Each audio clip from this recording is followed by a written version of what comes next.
Em, Bien, tengo problemas para compartir pantalla. Dime un minutito, por favor. Mm, Bien, ¿se ve mi pantalla? ¿Alguien me podría confirmar? Gracias. Sí se ve, Giovanna. Gracias. De acuerdo, pues primero, a nombre de el equipo de redes de empatía y solidaridad, le damos las gracias a la División de Ciencias Sociales y Humanidades de la UAM Coajimalpa por hacer posible este taller en el que a partir de los saberes filosóficos buscamos reflexionar respecto al sentido del sufrimiento. Eh, Rápidamente vamos a hacer un pequeño repaso por las sesiones que ya hemos tenido. Esta es la quinta. En la primera sesión, nuestros ponentes abordaron el problema del mal y su relación con el bien. Esto porque entendemos el sufrimiento como un tipo de mal, ¿de acuerdo? Lógicamente, pues es algo que duele, que lastima y es como lo que más podemos captar, digamos, lo que más podemos percibir, ese dolor. Pero detrás de ese dolor, pues hay bastantes cuestiones que se pueden analizar. Para esto, brevemente voy a mencionar que lo que en redes buscamos hacer es muy similar a lo que haría una persona, un químico, al explicarle a alguien que tiene sed que lo que necesita es agua. Pero imaginemos que esta persona no sabe que lo que necesita es agua, entonces va y toma refrescos y va y toma aquello que cree que puede saciar su sed. Bien, pues entonces el químico debe explicarle, no, tu cuerpo está constituido en gran parte de agua y solo va a satisfacerse esa necesidad de ese líquido vital con esto. Ahora, eso es lo que redes busca hacer, dar herramientas, arrojar luz sobre cuestiones que no están tan claras y que pueden a veces hacernos llegar a caer en cierta desesperación porque estamos viviendo situaciones que no logramos comprender o incluso alguien cercano a nosotros está viviendo cosas que hieren su alma, que vaya, pensemos pues actualmente en la pandemia tenemos muchos ejemplos en la cuestión de los duelos, de las pérdidas de los familiares. Y aquí está el otro punto precisamente. Ciertamente nosotros lo que podemos hacer es brindar estas herramientas, este conocimiento. Sin embargo, el dar de beber esa agua corresponde específicamente a las personas pues que están alrededor. Justamente aquellos que en el trato, en la intimidad, en la comunicación con los familiares, por ejemplo, ahí sí pueden dar de beber, pueden dar ternura, comprensión, paciencia, acompañamiento, ¿de acuerdo? Eso es dar esa agua. Entonces, eso es lo que desde redes podemos aportar con este taller. Por ello también, para comprender un poco más al respecto, nuestros talleristas abordaron la naturaleza del ser humano, es decir, la antropología filosófica se pregunta por lo que es común en toda la humanidad, ¿bien? Y de ahí podemos comprender, pues, el propósito, la constitución de un ser humano y el propósito que tiene cada una de las potencias del ser humano, ¿bien? Eh, También mencionaron que hay actualmente bastantes corrientes de pensamiento que dan como resultado una evasión del sufrimiento, como si fuera algo que necesariamente de lo que hay que huir, porque no es placentero. Entonces tiene en realidad pues más problemas eh, para el ser humano, porque si bien el sufrimiento tiene un propósito y ese propósito el ser humano lo puede comprender con su inteligencia y puede elegir cómo reaccionar ante ese sufrimiento, es decir, nadie puede elegir sufrir o no. Eso es inevitable porque es parte del ser humano, inevitablemente eso va a pasar. La cuestión aquí es si vamos a querer, cómo es que vamos a querer sufrir. Bien, entonces, actualmente la posmodernidad pues nos lleva a pensar que no, que lo mejor es huir de lo que no nos sacie los apetitos, ¿bien? Y pues cae también en un vacío de sentido en todos los aspectos y desde luego eso llega hasta el sentido mismo de cosas tan naturales en el ser humano como lo sería el sufrimiento. Bien, en la sesión anterior, por otra parte, hablaban que sí hay una relación directa entre las decisiones que como ser humano voy a tomar y el sufrimiento que me van a causar ciertas decisiones. Lo relacionaban, por ejemplo, con una cuestión de amor y odio, es decir, cuando podemos entender el amor al que se están refiriendo como un apego desordenado a algo o a alguien. Bien, lo contrario es decir, con una persona, por ejemplo, que se le está viendo más bien una característica como objeto que se le usa, bien, pues la persona que está decidiendo eso se está causando un doble sufrimiento, un sufrimiento al no tener la capacidad de, en lugar de usar al otro, entregarse y donarse al otro, y además está hiriendo a la otra persona. Entonces, los apegos desordenados en sí mismos ya traen demasiado sufrimiento. Y hay otro sufrimiento que les va a ayudar pues a volver al orden de las cosas. ¿De acuerdo? Bien, ese es brevemente un repaso hasta ahora. En esta quinta sesión, René nos va a exponer la reflexión en cuanto al papel de la felicidad y su relación con el sufrimiento.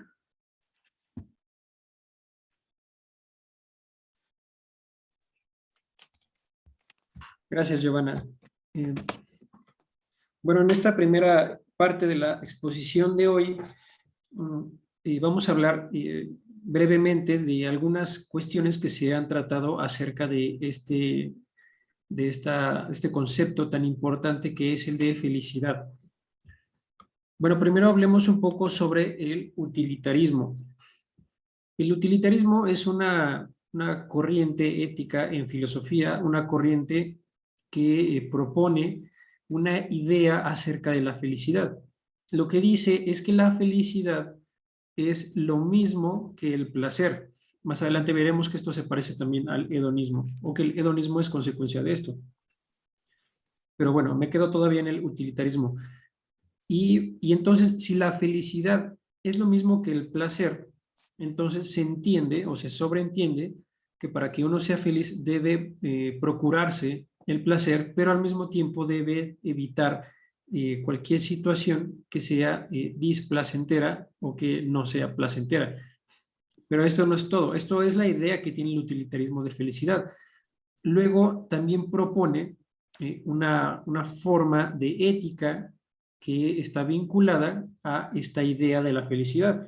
Y la propuesta del utilitarismo es que para conseguir la felicidad, en lo que debemos enfocarnos o lo que debemos tener en mente o tener como metas primeras, es la consecución del máximo placer posible, o en caso de que no se pueda conseguir el máximo placer posible, por lo menos evitar el displacer en la máxima medida posible.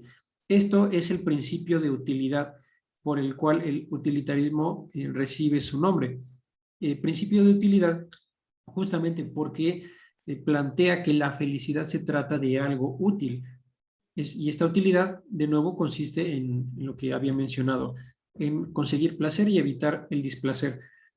Esta idea que ya había propuesto un pensador llamado Jeremy Bentham, después la retoma John Stuart Mill, solo que él hace algunas aclaraciones más. Jeremy Bentham decía lo que yo ya he mencionado, pero no hacía una especie de clasificación o taxonomía acerca de los placeres.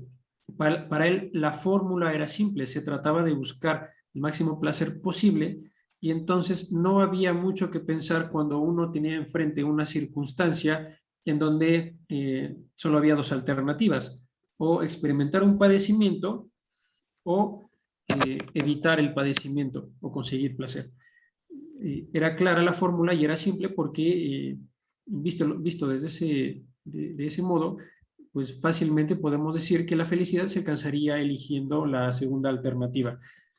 Bueno, pues lo que vino a hacer después Stuart Mill es agregar algunas precisiones en la clasificación, o más bien vino a clasificar el placer de una forma semejante a como los antiguos griegos clasificaron las pasiones humanas o los apetitos inferiores y superiores.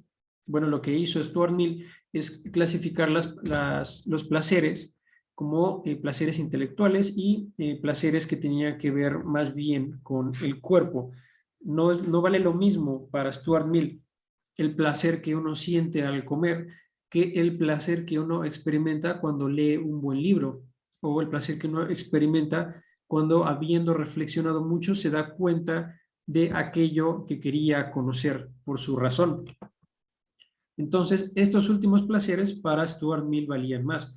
Y tal era la ética del utilitarismo. Para que nosotros nos hagamos con la felicidad, tenemos que pensar siempre en qué tipo de placeres conseguir y luego proceder a conseguirlos. Si los placeres que más valen son los placeres intelectuales, pues entonces son tales los placeres que más me voy a procurar. Y claro, placeres intelectuales no solamente se trata de leer un libro, se trata de un cierto cultivo del interior. Claro que Stuart Mill no profundizó tanto en los aspectos subjetivos, precisamente porque se trataba del utilitarismo, algo que veía más bien la utilidad, por así decirlo, extrínseca de las acciones morales del ser humano. Y entonces toda acción moral, porque estaba encaminada a la búsqueda de felicidad, tenía que ver siempre con ese cálculo, un cálculo de alguna manera frío, para poder conseguir el máximo placer. Y claro, ahí también intervienen los números en el sentido de que para conseguir más placer muchas veces no se trataba de el mismo placer en máximo grado, sino de el mismo placer, pero en una gran cantidad de personas. Y es ahí donde se plantean cuestiones también como que si yo tengo la oportunidad de salvar a una persona contra la alternativa de salvar a 50, pues entonces, sin más preámbulos, sin más reflexiones que introducir al respecto, pues voy a optar por salvar a los 50. No me voy a fijar en la clase de personas que son, no me voy a fijar en ninguna otra cuestión que tenga que ver con las circunstancias interiores o exteriores, solamente aquí con la cantidad. Si voy a salvar a 50, pues dejo morir al otro. Y bueno, de esta idea del utilitarismo, de la felicidad como utilidad en este sentido, también se desprende otra manera de pensar, otra idea o posicionamiento filosófico que es el hedonismo. El hedonismo también identifica a la felicidad como el placer. La diferencia es que en el hedonismo el placer normalmente sí queda reducido al placer sensual, es decir, el placer que se le consigue a los sentidos.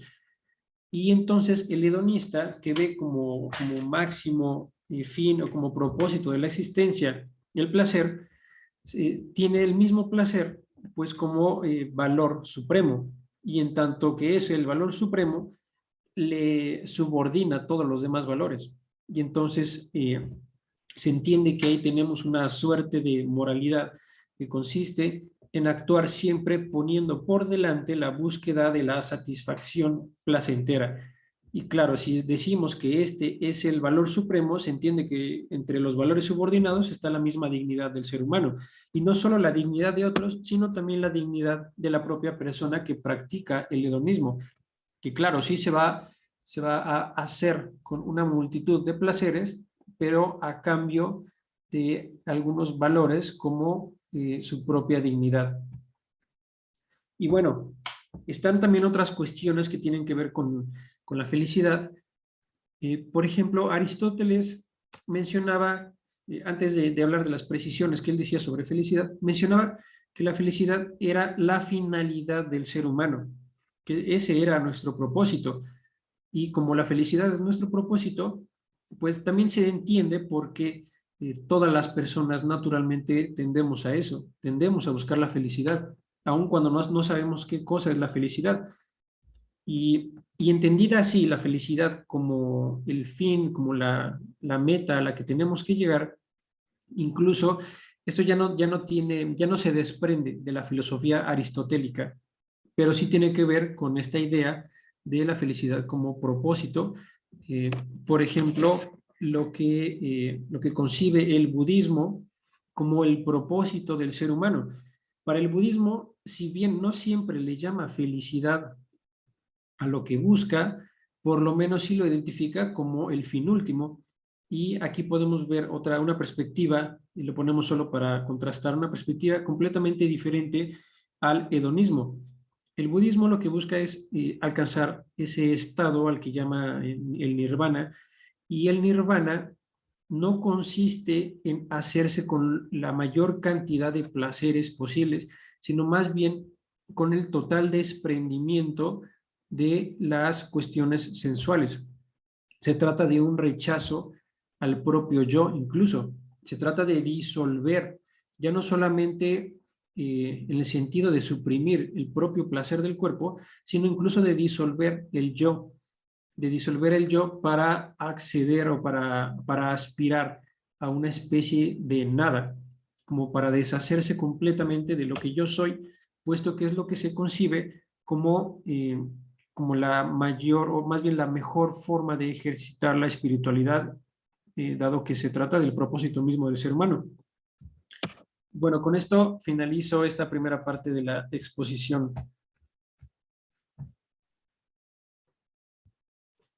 Gracias. ¿Podemos cortar la transmisión y pausar la grabación, por favor?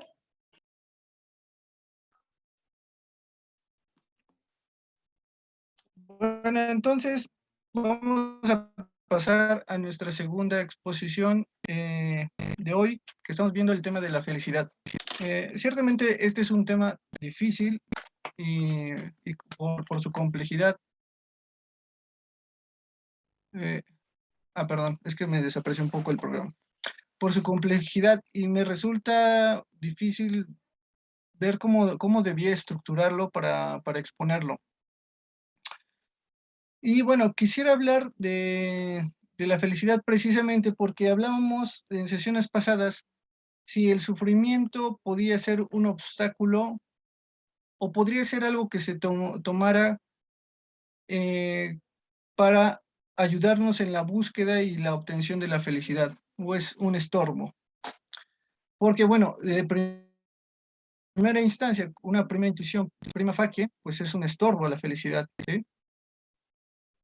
Y bueno, para abordar el tema de la felicidad, quisiera empezar por decir que parece que la felicidad actualmente está mal entendida. ¿Por qué? Porque normalmente se suele entender como un estado psíquico. Esa es como la idea que la modernidad nos ha delegado, ¿sí? La felicidad es un estado psíquico, y más explícitamente un determinado estado psíquico, y este estado psíquico es el de la satisfacción. Es decir, se asimila que la felicidad se da en la satisfacción, cuando obtenemos aquello que deseamos, ¿sí? Pero bien, creo que aquí viene un problema, ¿no? Entonces, y podremos plantear a lo mejor unas ciertas objeciones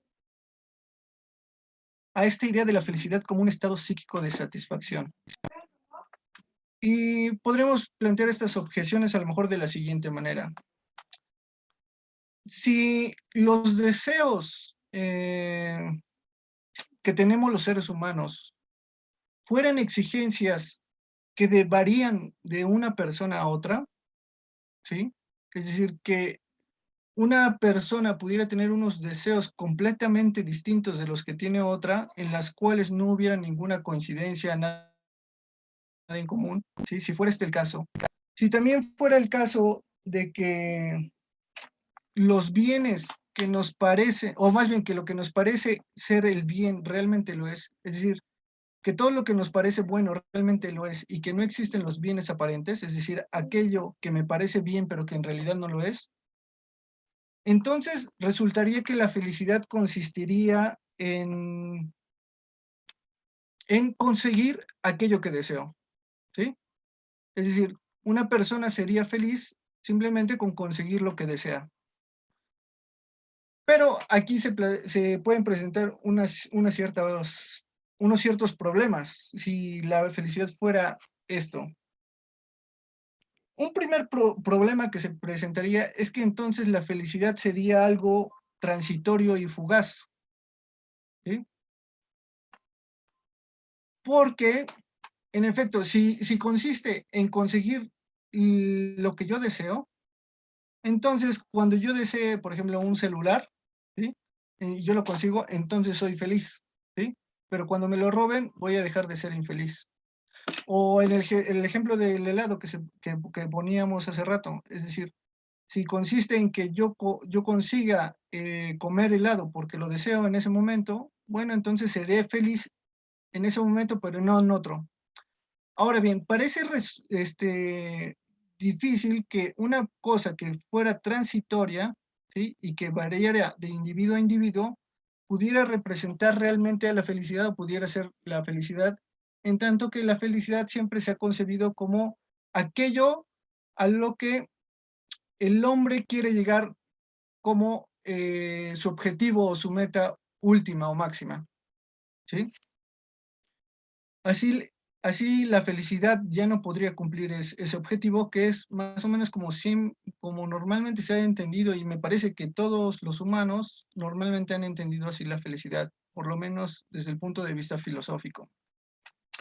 Otra objeción que se podría plantear a esta idea de que la felicidad consiste en conseguir lo que deseo,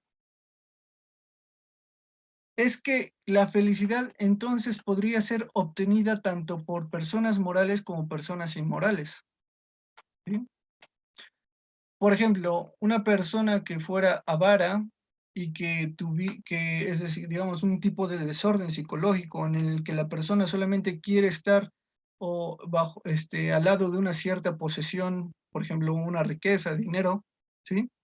Y que incluso está dispuesto a sacrificar otras cosas por tal de tener ese dinero, ¿sí? Por ejemplo, puede sacrificar salud, amigos, el amor, ¿sí? Entonces esta persona habría alcanzado la felicidad. Pero esto es contrario como que al sentido moral que nosotros tenemos, porque ciertamente nadie consideraría, a excepción de algunos casos raros, que una persona avara que ha sacrificado, por ejemplo, la salud, la amistad, etcétera, es una persona feliz. Más bien, se podría pensar que es una persona miserable o desdichada, ¿sí? Que por algún desorden ha, ha entregado su vida a la adquisición de bienes que no son los supremos, sino bienes que son ínfimos. Otra objeción que se puede plantear a esta idea de la felicidad es que entonces el Estado ya no podría cumplir la función de dar una condición propicia para que los ciudadanos logren la felicidad, que parece ser una de las funciones principales del Estado, en tanto que el Estado, la constitución del Estado, tiene por fin proveer de un bien público a través de promover ciertas condiciones en las cuales los seres humanos tengan acceso a bienes privados que son indispensables para su vida y su perfeccionamiento. Y si la felicidad consistiera en conseguir aquello que uno desea, si fuera una mera satisfacción, entonces el Estado ya no podría cumplir esa función. Entonces parece que esta idea de que la felicidad es un estado psíquico que consiste en una satisfacción es incorrecta, aunque es la idea más común que se tiene hoy. Entonces podríamos decir, bueno, ¿en qué consiste la felicidad? Tal parece que la felicidad, como decimos, es algo que se quiere alcanzar, ¿sí? El máximo estado. Y podría entenderse como una vida plena, eh, digamos, que es enriquecida por la posesión total de los bienes reales que un ser humano necesita y por la satisfacción de necesidades individuales que pueden ser o bienes reales o bienes aparentes, pero que son inocuos, es decir, que no obstruyen el alcance o la consecución de la realización del ser humano. Y si la felicidad es esto, entonces, la búsqueda de la felicidad, entonces, es más bien un esfuerzo por vivir una vida moralmente adecuada que nos permita conseguir lo que realmente es bueno para el ser humano y no solo lo que es aparentemente bueno. Ahora bien, a veces parece que la felicidad es algo relativo, es decir, que el objeto por el cual nosotros conseguimos la felicidad es relativo, porque unas veces se dice lo que hace feliz a una persona no hace feliz a la otra persona, ¿sí? Etcétera. Y esto parece que relativiza el objeto por el cual uno consigue la felicidad. Pero habíamos visto en la sesión anterior que la voluntad tiene un objeto formal, es una facultad que tiene un objeto formal propio y que este objeto formal propio es el bien en sí, es decir, la noción de bien, la razón de bien. Es decir, que todo lo que nosotros buscamos y todo aquello por lo cual se ve atraída nuestra voluntad, no puede ser atraído sino bajo la noción de bien. Y también veíamos que aunque el objeto formal de la facultad volitiva es el bien en sí, este puede no ser realmente el bien adecuado, en tanto que el bien adecuado, o más bien, sí, el bien adecuado a la voluntad es, es el que satisface plenamente la razón del bien. Y que bueno, que precisamente a partir de esto se daba la condición para que el humano, para que el humano pudiera obrar mal, en el sentido de que pudiera colocar la razón del bien en sí mismo en un bien particular y relativo que no realizaba plenamente la noción de bien, ¿sí? Sino que era limitado. Cuando el hombre coloca como bien último a un bien relativo, que no es el bien supremo, el bien absoluto, entonces desordena su mente, desordena en su mente el valor de las cosas, ¿sí? Y en razón de que deposita un valor mayor o menor en las cosas, las busca como si fueran los bienes supremos. Y de aquí surgía la cuestión del mal. Pero de esta desfase entre el bien formal objetivo y el bien adecuado, de la cual nace el mal, o más bien la posibilidad del mal, también surge que nosotros confundamos el objeto por el cual se puede dar la felicidad, ¿sí? Porque la felicidad, o sea, la búsqueda de la felicidad no es sino la búsqueda del bien, digamos, de la totalidad de bienes reales que me realizan como ser humano. Y para conseguir esta totalidad de bienes, nosotros debemos enfocarnos en el bien supremo que realiza plenamente la noción de bien. ¿Por qué? Porque se debe de situar el bien supremo como una meta, como la meta última, y solamente cuando se le sitúe como la meta última, como el fin último, entonces nosotros ordenaremos nuestras acciones, ¿sí? Para la consecución de ese fin, ¿sí? Ordenaremos los medios adecuados para la consecución de ese fin. Pero también podríamos ver, para aclarar un poco más la noción de felicidad, de que la noción de felicidad quizá no deba ser entendida como un fin, eh, un fin que puede, es que no sé cómo, como un fin que puede alcanzarse, sino como una, o más bien, la felicidad no debe de verse a lo mejor como una meta final, sino como una meta normativa. Y vamos a hacer la diferencia entre estas dos cosas. La meta final es como algo que puede alcanzarse, ¿sí? Y en lo que se puede descansar. mientras que la meta normativa es algo que no puede quizá alcanzarse, pero que nos sirve como un objetivo para la adecuación de todos los fines en pro de alcanzarla, ¿sí? Pero que no necesariamente tiene que alcanzarse. Y para clarificar esto podríamos poner dos ejemplos. Por ejemplo, si nosotros queremos viajar a algún lugar, tenemos eso como un fin. Cuando llegamos a ese lugar, podemos descansar ahí y entonces el fin es realizado, ¿sí? Esto podría ser una meta final. Una meta normativa es más bien como cuando una orquesta quiere dar un concierto, ¿sí? Entonces ensaya, practica unas ciertas piezas musicales y bueno, llega el día del concierto, ¿sí? Y bueno, ejecutan la pieza, ¿sí? Es una meta normativa en tanto que se realiza solamente en el momento en que se está ejecutando, pero no se descansa en ella, ¿sí? En esta meta no se descansa, sino que se va realizando. Entonces la felicidad quizá debe ser entendida más como un estado ético y no como un estado psicológico. Un estado ético en el que hay una disposición de la voluntad y de la acción humana, de la intencionalidad, ¿sí? En vivir una vida moralmente recta. Porque solamente una vida vivida de forma virtuosa, ¿sí?